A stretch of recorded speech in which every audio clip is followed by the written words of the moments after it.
새로 찾는 21세기 심리학.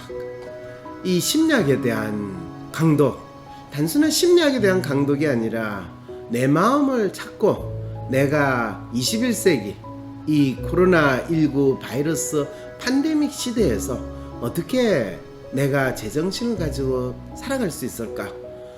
마치 자기 마음을 잃어버려 너무너무 힘들어하는 주위에 있는 사람들을 이해하고 이 땅에서 제대로 살 수 있을까? 혹시 조금이라도 이런 마음을 가지신 분이 있다면 새로 찾는 21세기 심리학 강독, 이 강좌에 여러분들이 참여함으로써 저와 함께 심리학의 역사, 심리 또는 마음이란 무엇인가에 대한 공부를 해나갈 때 여러분들이 스스로 독립된 존재로서 자기 마음의 주인이 될 수 있는 길을 여러분들이 찾을 수 있을 것입니다.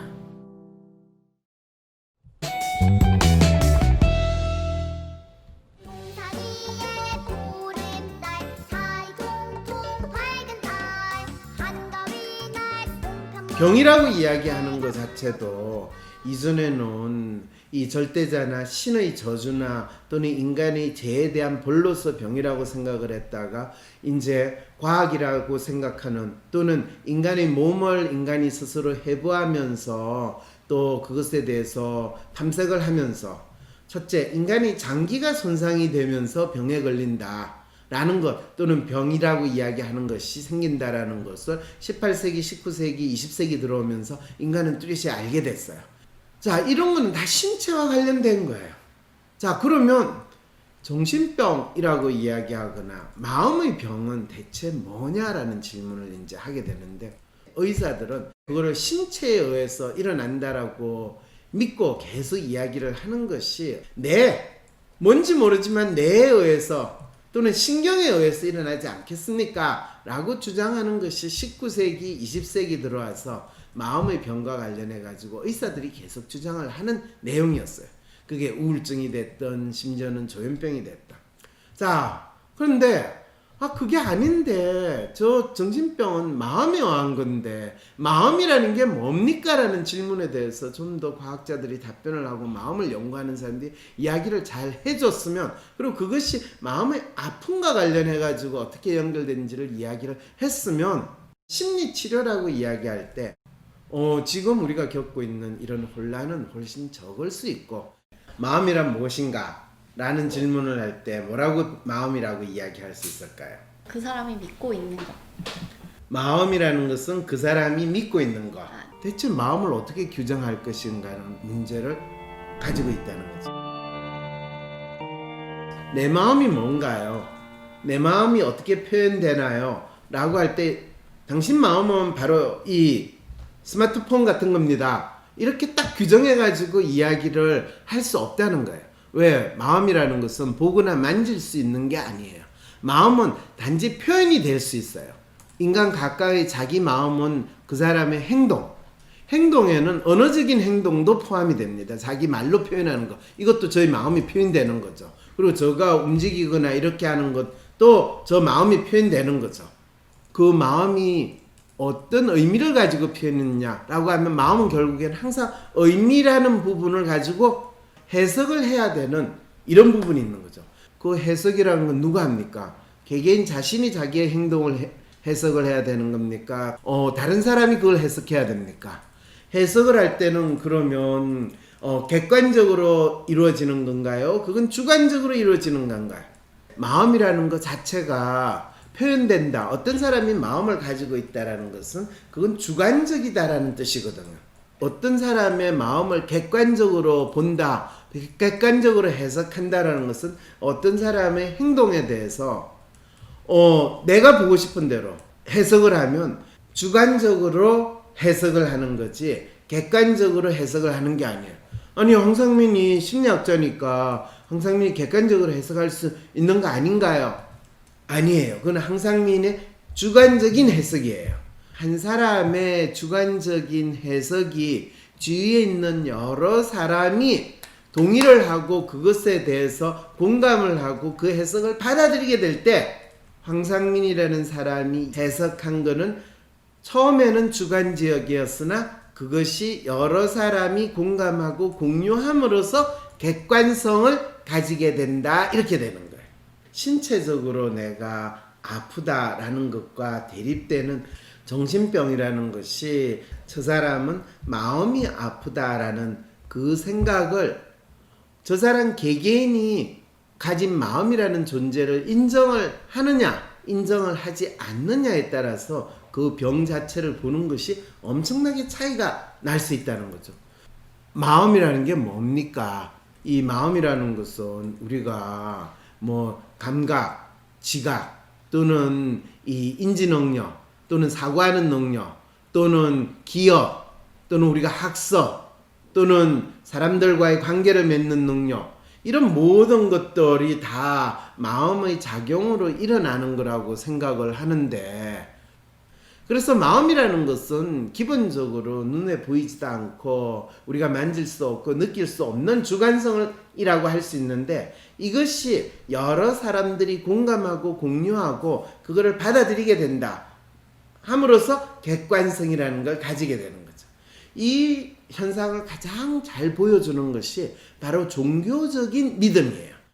그러면 주관성이라는 것 자체가 객관성으로 전환이 되는 건가요? 네, 그렇습니다. 이것이 바로 뭐 양적인 것이 질적인 변화를 가진다든지 이 상황을 종교 현상이에요. 종교 현상은 어떤 한 사람에게 있어서 기적과 같은 체험이거나 기적과 같은 정언이거나 이렇게 될 수 있는데 그게 많은 사람들이 그걸 공유하고 믿게 됨으로써 받아들이게 됨으로써 그거는 살아있는 역사가 되고 진실이 되고 사실이 되는 것이 종교적인 경험이라고 우리가 역사상으로 이야기를 할 수가 있는 거죠. 자기 시선을 가지고 자기가 마음을 바라볼 수 있는 사람도 있지만은 대부분의 사람들은 자기가 독립적으로 어떤 마음을 가지고 살 수 있다는 생각을 하기가 참 힘들죠. 나는 나다 라는 자기의 존재를 이야기할 수 있는 사람은 상당히 어느 사회에서나 특별하고 특수한 사람인 거예요. 아주 자기 나름대로 나는 나다라는 것을 뚜렷이 주장할 수 있으면 그게 많은 사람들이 그래 너 잘났으니 이렇게 받아준다면 그거는 상관이 없는데 택도 아닌 인간이 나는 나다라고 이야기를 하면 그건 어떤 상황이 되는 거야? 미쳤어. 이렇게 되는 거죠. 이 과학이라는 게 등장하고 인간의 몸을 인간이 스스로 탐색하기 시작하면서부터 의학이라는 게 사실 학문 분야로 등장을 하고 과학이라는 거로 탐색을 했는데 우리가 병이라고 이야기할 때 그것이 몸에서 일어나는 정상, 몸의 아픔으로 가지고 이야기하는 거냐 마음의 아픔을 가지고 이야기할 거냐 그건 몸과 마음이라는 걸 구분할 수 있는 거냐 라는 생각을 인간이 그러면 언제부터 뚜렷이 하게 됐는가 이 질문하고도 같이 나오기 때문에 마음의 병, 마음의 아픔 자체를 우리가 쉽게 이해하기가 참 어렵다라는 것 때문에 여러분들한테 먼저 이야기를 하는 거예요. 19세기, 20세기에 들어와서 그 종교적인 절대적인 믿음, 특히 서구사회에서는 거기에서 과학이라는 새로운 생활 방식, 사유의 방식이 사람들의 삶을 조금씩 지배하기 시작을 하고 그것이 가장 뚜렷하게 드러난 것이 20세기의 상황이라고 한다는 거죠. 그래서 심리치료의 역사 또는 심리적인 문제, 마음의 문제는 바로 이런 시대적인 흐름 속에서 인간이 절대적인 존재 또는 병이라고 믿는 것에 대해서 가지고 있는 생각이 어떻게 바뀌었는가 변화를 해나가는 거지 절대적으로 정신병, 마음의 병이라는 게 태고적부터 있었는데 그 마음의 병을 치료하는 과학적인 방법이 이렇게 나왔습니다 라고 이야기할 수 없는 문제가 바로 있다는 거죠. 우리가 믿는다든지 또는 각각의 개개인의 인간이 생각한다라는 것은 인간의 생각이 또는 인간이 스스로 자기의 경험을 어떻게 표현하느냐에 따라서 시대적으로 완전히 다른 걸로 받아들일 수 있는 이런 경험이 마음이 작동하는 거예요. 심리치료에 대한 정의를 정서적인 또는 신체적인 질환이라는 거 그리고 by psychological means 해놓고 뭐라고 했냐면 implying a belief예요. 믿음을 의미한다라는 거예요. 이 믿음은 각자의 믿음이에요. 마음의 아픔이라는 거는 그 사람의 마음이 아픈가는 자기가 아프다는 믿음을 가지고 있다라는 거. 아프다는 믿음을 가진 것이 바로 마음이 아프다는 거예요. 그랬을 때 implying a belief in the influence of the mind예요. 마음의 영향에 대한 믿음을 의미하는 거죠. 그러니까 그 마음, the mind라는 건 바로 my mind예요. 누구의 마인드가 아니라 내 마음의 영향. 자기 마음이 자기에게 영향력이 있다라고 믿느냐 그 사람은, 또는 믿지 않느냐라는 것이 얼마나 중요하다는 걸 바로 여기서 이야기해요. 여기서 더 마인드는 일반적이고 보편적인 마인드가 아니라 그 사람 각자의 마인드예요. 더 마인드예요. 이로써 이 더 마인드라는 걸 한 개인이 마인드냐, 일반적이고 보편적인 마인드냐, 여기서부터 이제 심리학이라는 것의 존재가 과학으로서 지향을 할 때는 일반적이고 보편적인 마인드라고 생각했는데, 사이코세라피스의 더 마인드는 바로 그 당사자, 보통 환자라고 이야기하는 그 사람의 마인드가 되는 거예요. 신체적으로 보여지고 물질적으로 만져질 수 있고 느낄 수 있는 거는 이거를 객관적 대상이라고 우리가 불릴 수 있는 데 비해서 마음이라는 것은 객관적 대상이 아니라 주관적 대상이에요. 마음은 주관적 대상이기 때문에 이 마음이라는 것은 누구의 마음이냐? 너의 마음이냐? 아니면 이 선생의 마음이냐? 박 선생의 마음이냐? 이것이 더 중요한 거예요. 그랬을 때 그 사람 개개인이 처하고 있는 상황, 그 사람 개개인이 자신에 대해서 가지고 있는 믿음의 정체가 무엇인가를 정확하게 아는 것이 그 사람의 마음에 대한 탐색이 된다는 거죠. 그래서 더 마인드라는 거, 더 재밌는 거는 on the mind and of the mind on the body 이렇게 되는 거예요. 이랬을 때 일반적으로 몸에 대한 마음의 영향, 또 그 사람 마음에 대한 마음의 영향, 이거를 실제로 어떻게 보느냐에 대한 믿음을 의미하는 심리적인 어떤 방식, 수단들이 정서적인 또는 신체적인 질환의 치료, 이렇게 되면 이제 와, 심리치료라는 것은 의사가 병을 치료하는 것 플러스 그 개개인의 마음에 대한 절대적인 이해가 있어야지만, 파악이 있어야지만 심리치료라는 게 가능한 거네요.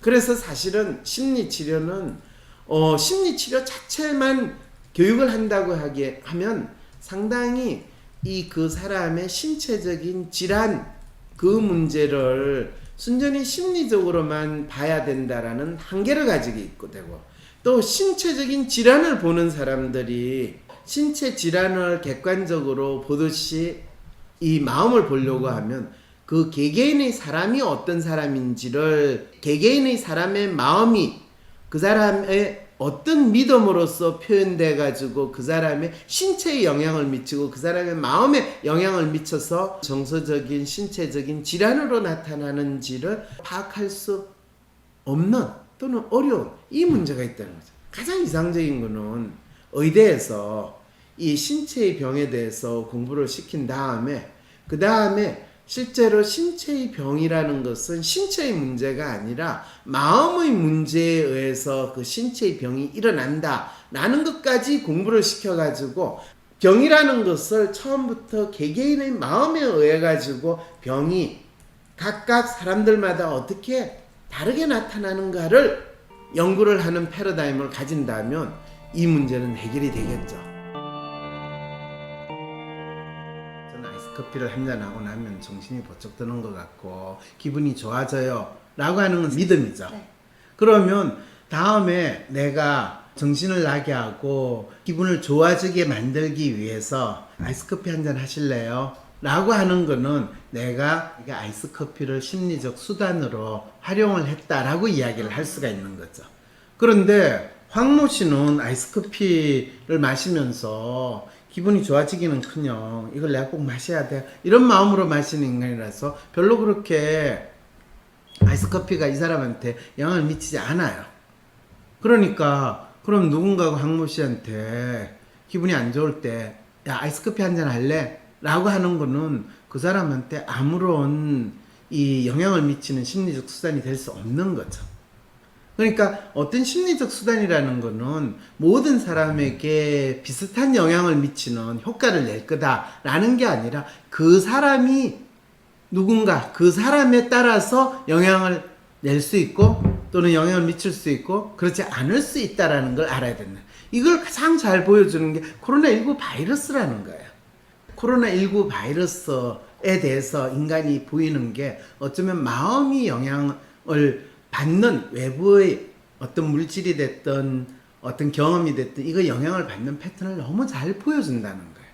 그래서 확진자라는 표현 자체가 얼마나 마음의 활동, 마음 자체에 대해서 무시하는 그리고 개개인이 그것이 다 다르다라는 걸 무시하는 이야기라는 걸 알려준다는 거죠. 코로나19 바이러스를 가지고 있는데 70% 80% 사람들이 정상이 없어요.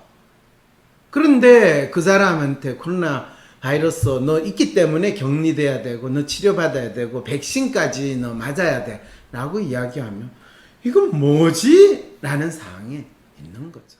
A라는 당뇨병 환자와 B라는 당뇨병 환자는 기본적인 당뇨의 문제가 작동하는 메커니즘이 유사하기 때문에 그거는 당뇨병이라는 걸로 표현을 하면 모든 사람들에게 또는 대부분의 사람들한테 그것이 거의 비슷한 치료가 가능할 거다라는 믿음도 적용할 수 있어요.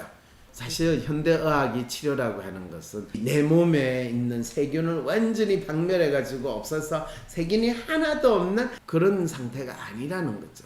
지금 의사들은 내가 당뇨 전문가야 라고 하는데 그 당뇨라는 그 질환이 각각의 개별 환자마다 어떻게 다 다르게 나타나는지를 구분해낼 수 있는 프레임이 만들어진다면 그게 사람들한테 어느 정도 받아들여지겠죠. 그런데 많은 사람들은 자기가 아프다는 믿음을 신체적인 이유고 신체적인 거로 국한시키고 싶어 해요. 왜? 자기 마음이 아프다는 믿음을 자기가 가지고 있으면 내가 뭘 잘못한 것 같고 내가 책임을 져야 될 것 같은데 내 몸이 아파요. 나는 마음은 안 아파요. 이렇게 하면 그 아픈 거에 대한 책임이나 아픈 이유를 내가 좀 탓을 할 수 있고 내가 진짜 잘못했다라는 그런 죄책감에서 조금은 자유로울 수 있다라는 이 현상이 벌어지기 시작합니다. 그래서 항상 그랬잖아요. 내가 진 모든 고통과 아픔을 주여 부디 가져가소서. 그리고 그 주는 아프고 힘든 자 다 내게로 오라. 내가 그거를 다 가져가리라. 그 십자가를 내가 지고 가듯이. 이게 기독교의 이 성경 말씀이라는 것이 인간이 스스로 지녀야 되는, 스스로 겪어야 되는 자신의 아픔을 절대자 신과 같은 존재가 가져가 주겠다라는 이게 복음이라는 그로 수천 년 동안 사람들에게 삶에 대한 희망과 이 용기를 줬는데 어떤 측면에서는 개개인이 자신의 삶에 대해서 인식할 필요 없이 또 개개인이 그것을 절대자가 내 모든 문제를 해결해 줄 거야 라는 믿음으로 살 수 있게 하는 힘이 되기도 했다라는 그걸 그대로 알려주는 거죠. 18세기 19세기가 들어와서야 사람들은 더 이상 사회적인 이 계급 또는 사회적 지위에 의해서 인간이 절대적으로 구분되는 게 아니라 각각의 사람들은 본인의 사회적 지위나 계급이 아닌 그 사람만의 특성이 있다라는 생각을 조금씩 뚜렷이 시작을 한 게 놀랍게도 19세기가 들어와서 이루어지기 시작을 한 거죠. 아직도 각각의 사람들이 각기 다른 특성이 있다라는 거를 말로는 인정을 하면서도 우리가 일상생활에서 그 사람들이 각각 다르다라는 걸 인정을 하느냐 참 쉽지 않다는 거죠. 이번에 여러분들이 경험한 코로나19 팬데믹에서도 똑같이 코로나 바이러스를 몸에 가지고 있다 하더라도 어떤 사람은 아무런 증상이 일어나지 않고 심지어 확진자라고 그 당신 지금 코로나19 바이러스 흔적이 있고 지금 바이러스가 당신 몸에 있을지도 모릅니다. 뭔 소리예요? 그런데 어떤 사람은 그걸 있다는 소리를 듣자면서 안 그래도요 제가 며칠 전부터 콧물이 나오고 기침이 나오고 열이 나고 그랬어요 라는 사람이 있고 또 그런 상황에서 코로나19 바이러스가 몸에 있는데요 그랬더니 그때부터는 거의 기절 경기 하는 수준으로 자기 자신이 패닉한 상태로 넘어가는 그러니까 똑같이 바이러스가 이 몸에 있어도 사람들이 각각 그 사람에 따라서 다 다른 모습을 보인다라는 것 아주 뚜렷하게 확인할 수 있음에도 불구하고 여전히 그런 사람들을 어떻게 대응할 것인가 또는 치료할 것인가 아니 코로나19 바이러스로 치료를 왜 해요? 그 바이러스를 가지고 있는 사람이 70% 80%가 아무런 증상이 없는데 우리 몸에 있는 바이러스를 치료한다라는 게 대체 뭔 말이에요? 라고 할 때 야 임마 그런 질문 하지 마 그냥 무조건 백신 맞아야 돼 백신만이 살 길이야 이렇게 무조건 믿는 분들도 있으시거든요 이럴 때는 그거는 단순히 의학적인 지식이 있느냐 아니냐의 문제를 떠나서 사람들이 각자가 자기가 경험하는 거에 대해서 자기 나름대로 이해하고 파악할 수 있는 능력이 있거나 또 그걸 할 수 있다고 이 권위를 가졌다고 주장하는 집단이나 또는 국가 이런 쪽에서는 제대로 그걸 인정도 하지 않고 믿지 않고 있다라는 것을 알려주고 있는 거죠. 그 말은 개개인의 권리, 개개인의 존재 이유에 대해서 다른 사람들하고 다르다라는 것을 얼마나 인정해 주느냐 이런 문제인데 이건 그냥 막연히 인권이라고 하는 것과는 상당히 좀 달리 생각을 해봐야 되는 이슈입니다. 저 자식도 저와 다르다라는 것을 한편으로 머리로는 인정할 수 있는데 내가 그 사람에게 요구하거나 기대하는 것은 내 마음을 그대로 표시하는 것이 되네요 라고 한다면 우리가 한 인간을 있는 그대로 본다는 것이 얼마나 어려운 일이고 이것이 19세기 20세기를 지나는 동안에 개개인이 자기 자신을 인식한다라는 과정에서 거의 100년 200년 동안 아직도 이 서구 사회뿐만 아니라 동양 사회에서는 더욱더 어려워하는 일이다라는 것을 여러분들이 먼저 확인할 필요가 있습니다. 개개인이 자기 삶을 책임지는 것이 진정으로 인간이 살아가는 거다라는 그 인식조차 없고 스웨덴이든 북부 유럽에서는 그런 인식이 분명히 있다라는 것을 사회 정책에서 너무나 자연스럽게 알려주고 있다는 거죠. 개개인의 면역 체계에 대한 기대와 이해를 하는 거예요. 그리고 그러려면 격리하는 게 치료가 아니라 각자 일상의 생활을 할 수 있도록 하는 게 치료예요. 스웨덴은 집단 면역이 아니에요. 네, 개개인의 면역에 의존인데 그거를 집단 면역이라고 이해를 못하는 놈이 이름을 붙이는 동안에 그러니까 개개인에 대한 인식을 이 사회가 안 한다라는 게 뭔 말인지 진짜 모른다는 거예요. 그러면서 민주주의 운운을 할 때 그 민주주의는 개개의 스스로 자신을 책임지는 사람들이 만들어 나가는 정치를 민주주의라고 그러는데 걸핏하면 정부가 나서야 된다. 국가가 해줘야 된다. 국가가 돈을 주니까 얼마나 좋아. 국가가 다 보살펴 줄게. 통신비도 주고 재난 뭐 어쩌고저쩌고 하는 것도 주고 이 사람들은 이 자기 삶을 책임지는 민주주의 시대의 시민으로서 사는 게 아니라 국가에 매달리고 연명하는 국가의 신민으로서 국민으로서 지내는 사람들이다라는 걸 있는 그대로 알려주고 있는 거죠. 주여 저를 구해주소서 하는 것처럼 나라님이시여요. 정부여 알아서 해주세요. 그런데 그 나라님과 정부는 끊임없이 앞으로는 아주 뻔한 이야기를 하고 뒤로는 뒤통수 치면서 이 온갖 나름대로 챙겨 먹는 권력에 행사하는 사람들의 난장판이 벌어지고 있는 게 나라고 대한민국은 그게 청와대고 국회고 심지어 정부라고 하는 곳에서 고위공직자들이 지금 불리는 모습이 우리가 이야기하는 적폐청산 운운하는 이런 이야기가 되는 거죠. 개개인의 권리, 개개인의 존재 이유에 대해서 다른 사람들하고 다르다라는 것을 얼마나 인정해 주느냐 이런 문제인데 이건 그냥 막연히 인권이라고 하는 것과는 상당히 좀 달리 생각을 해봐야 되는 이슈입니다.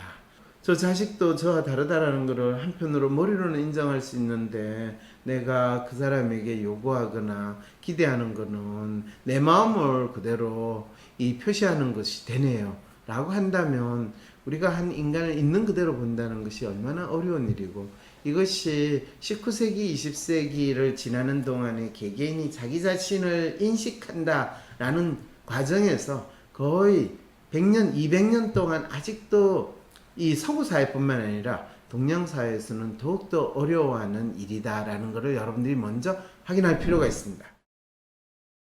사망률 1%라면 내 주위나 직장, 학교, 아파트 등에서 코로나19 바이러스로 죽은 사람들이 좀 많이 보여야 되는데 그렇지 보이지 않아가지고 그리고 과학의 연구에서 1%의 확률은 전부 다 오차 범위에 속하기 때문에 고려를 하지 않는 우연한 사건으로 생각하는 게 과학의 기본 논리, 통계의 기본 논리라고 생각한다면 1% 이렇게 이야기하는 게 말장난이라는 거를 통계를 조금만 아는 분들은 알거든요.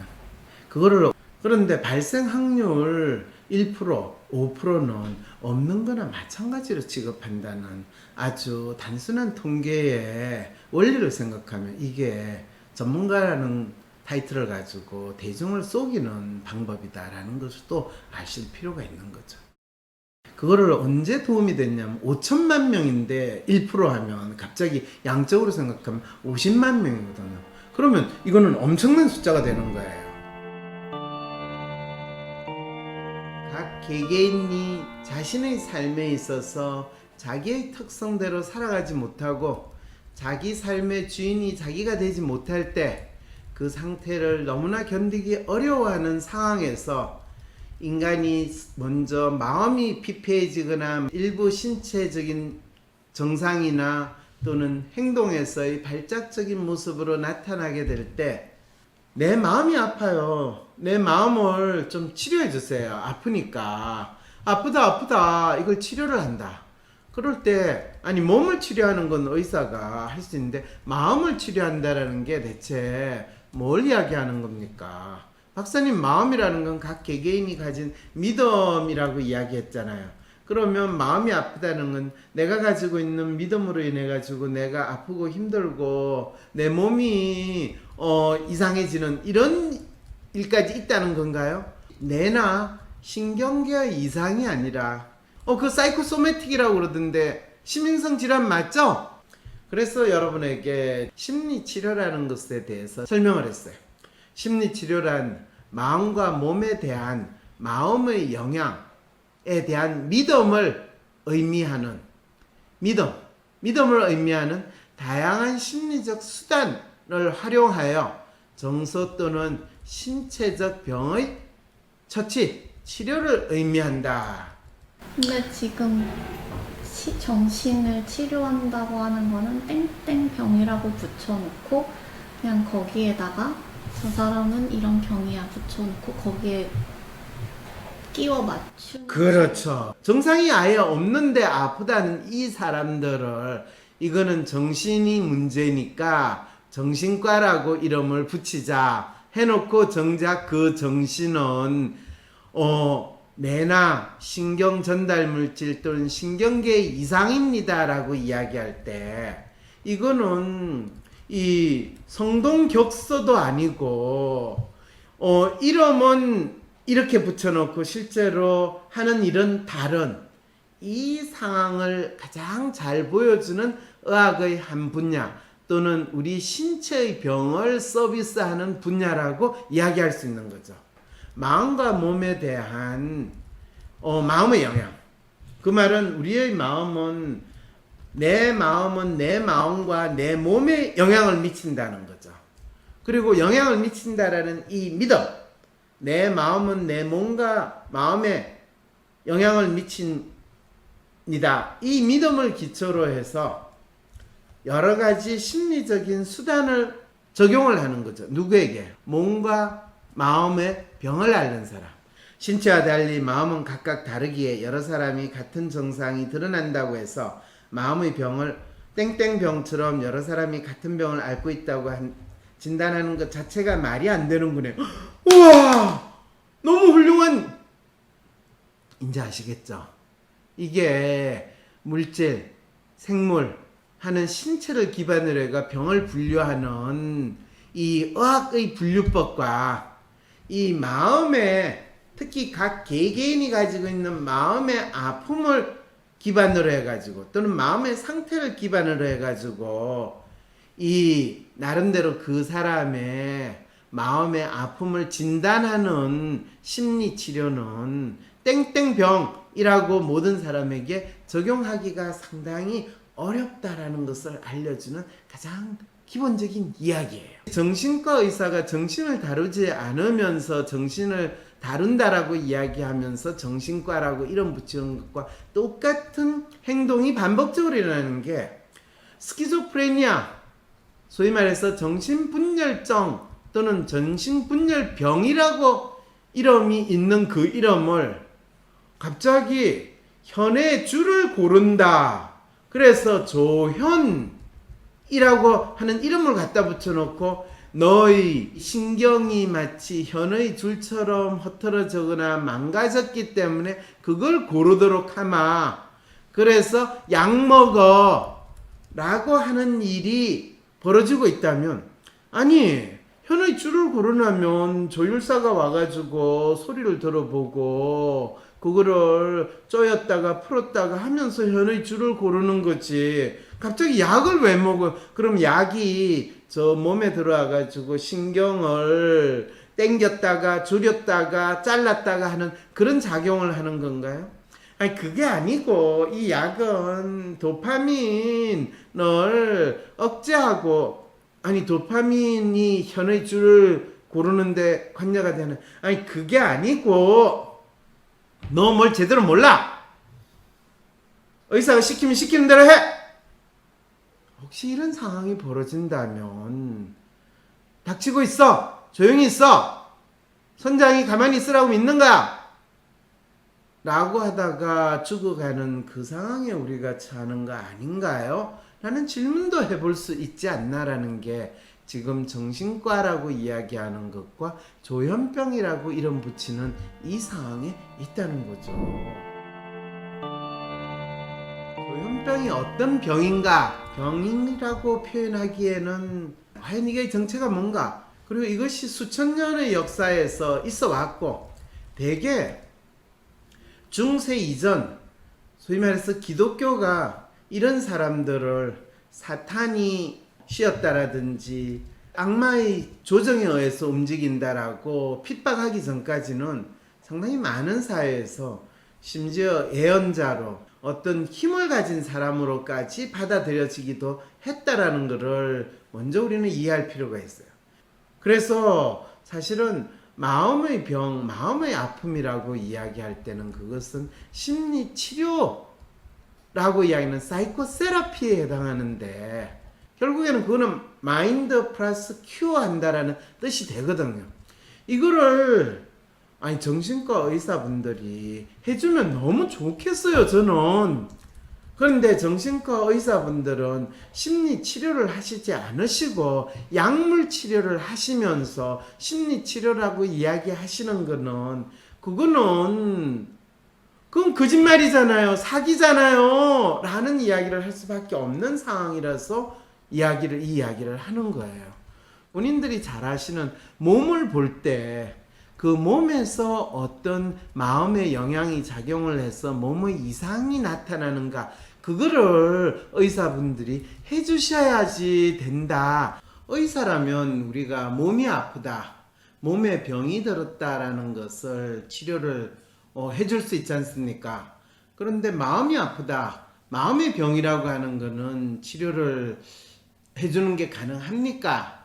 라는 질문을 할 때 그것이 이제 사실은 20세기 그리고 우리가 지금 살고 있는 21세기에는 그것이 심리치료, 심리상담이라는 이름으로 많은 사람들에게 알려져 있습니다.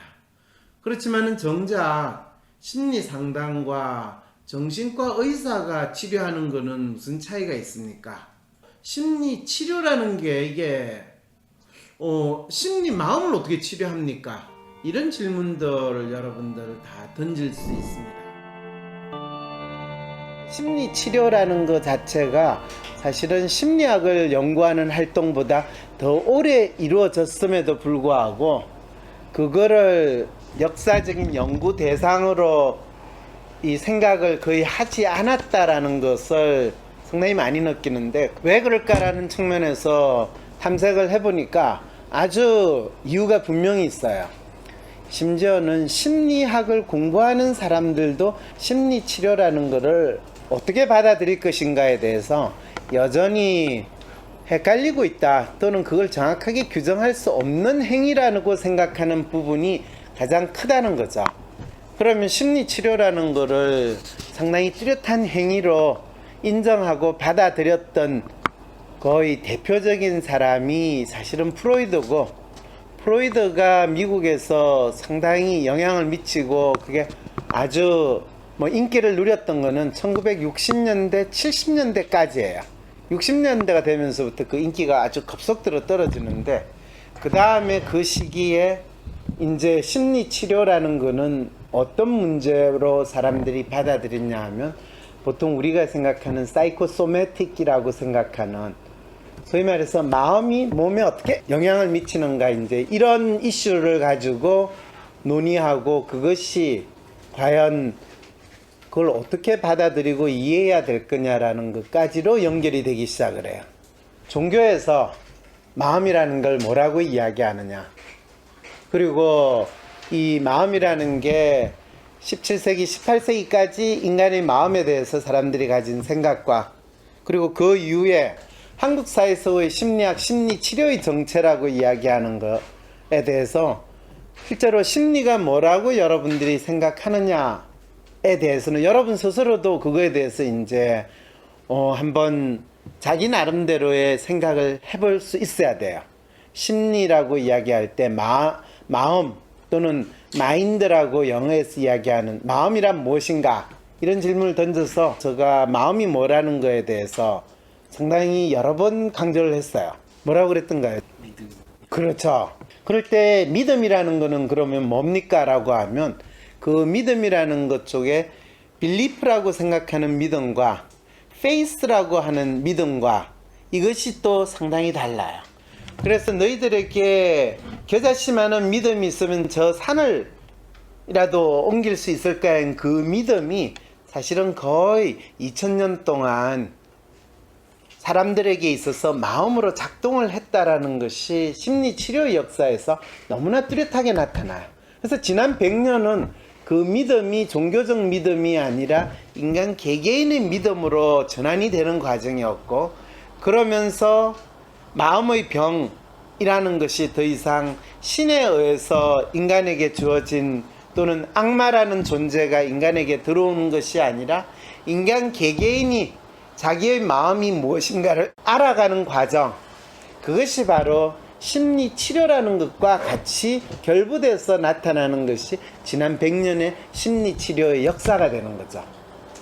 절대자의 존재에 대한 믿음, 그것이 종교적인 믿음이라고 해서 그걸 믿음이라고 계속 이야기를 했는데, 21세기에 들어와서 인간에게 있어서는 절대자에 대한 존재의 믿음이 필요한 것이 아니라 나 개인인 나 자신에 대한 믿음을 만들어가는 것이 우리가 살아가는 데 있어서, 또 자기 마음의 존재를 확인하고 심지어는 자기 마음의 아픔이나 고통에서 벗어나서 자기가 바뀌는데 무엇보다도 중요하다라는 것을 인식하게 된 것이 21세기 인간이 겪게 되는 상황이다.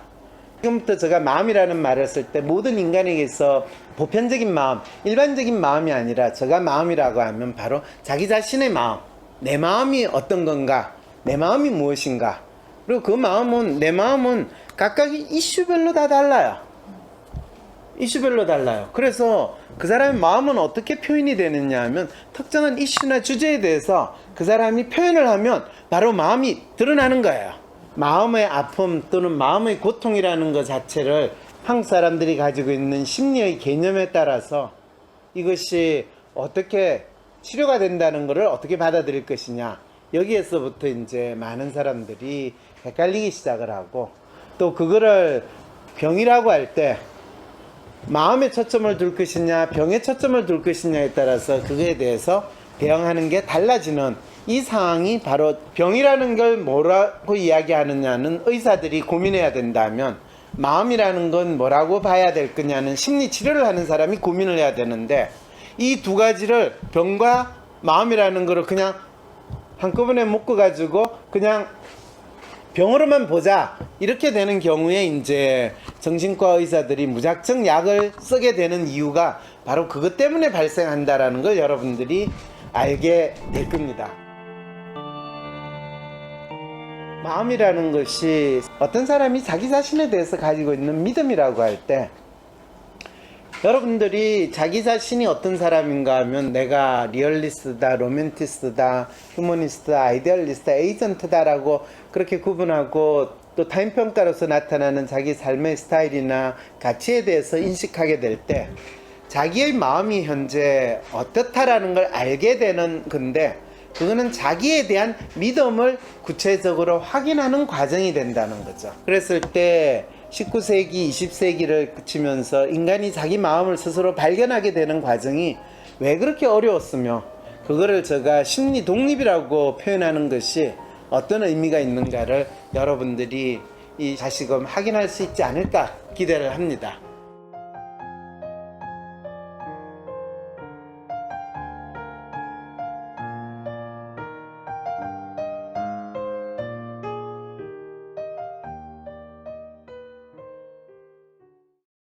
코로나 블루 극복을 위해 WPI 검사 쿠폰을 전폭 지원합니다. 코로나19로 어려운 시기를 보내고 계신 여러분들, WPI 상담 코칭 전문가에게 WPI 프로파일 분석과 심리 상담도 받아보세요. 자신에 대해, 스트레스의 원인에 대해 정확하게 파악하면 마음의 위안을 넘어 극복의 기회로 발돋움할 수 있답니다. 화상 상담과 대면 상담 모두 가능하니 부담 없이 성함, 연락처, 고민 사연을 wpipc@naver.com으로 보내주세요. 주변에 심리 상담을 권하고 싶은 지인이 있다면 WPI 무료 상담 이벤트를 소개해주세요. 마음의 다독임이 절실한 지금, WPI 쿠폰 증정 무료 상담을 기회로 어떤 위기에도 흔들리지 않는 단단한 마음을 만들어보세요. 궁금한 점은 위즈덤 센터로 연락주세요. 코로나로 인한 비대면 시대. 얼굴을 마주하지 않고 일한다고 대인관계 스트레스가 없는 것은 아니죠. 이럴 때일수록 보지 않고도 상대방에 대해서 알 수 있는 능력이 더 필요하겠죠? 검사 한 번으로 그 사람의 성격을 훤히 알려주는 WPI 성격검사. WPI 상담 코칭 초급과정 워크숍에 참여하셔서 WPI를 활용하여 얼굴을 안 보고도 다른 사람을 이해하고 파악하는 방법뿐 아니라 WPI를 직장에서의 업무 능력이나 비즈니스에 활용하는 방안에 대해서도 배워보세요. WPI를 활용한 통찰력 있는 상담가가 되고 싶으신 분들도 WPI 상담 코칭 초급과정 워크숍에 참여하셔서 WPI 상담 코칭 전문가로서의 첫 발을 떼어보시기 바랍니다. 10월 17일 WPI 초급과정 워크숍에 참여하시면 하루 8시간 동안 황상민 박사에게 WPI에 대해서도 배우고 자신의 관계 및 인생 고민에 대해 1:1 성격 맞춤별 코칭도 받을 수 있답니다. 자신에 대해서, 타인에 대해서, 그리고 삶에 대해서 더 알고 싶으신 분들, 상담가로서 제2의 인생을 꿈꾸시는 분들, 10월 17일 WPI 상담 코칭 초급과정 워크숍이 여러분을 기다리고 있습니다. 지금 빨리 신청하세요. 황상민 박사님과 1:1 비공개 상담을 할 수 있다고요? 비슷한 WPI 프로파일, 상담 사연을 봐도 알 수 없었던 자신의 본질적인 문제를 파악하고 생각지도 못했던 실용적인 해결 방법을 얻으실 수 있습니다. 자기 삶의 통찰을 얻으시고 반복되는 문제에서 벗어나 원하시는 삶을 살아가세요.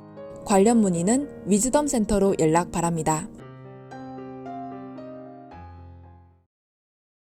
때론 귀여움으로, 때론 멋진 스타일로, 때론 호통으로, 또는 날카로운 통찰로, 때론 허당미까지 당신의 불면을 밝혀줄 황상민의 심리상담소가 훨훨 날아갈 수 있게 작은 약속이 모여 응원해주세요. 후원해주세요. 당신의 후원으로 쑥쑥 크는 황심소. 해피 나눔을 통해 후원 가능합니다.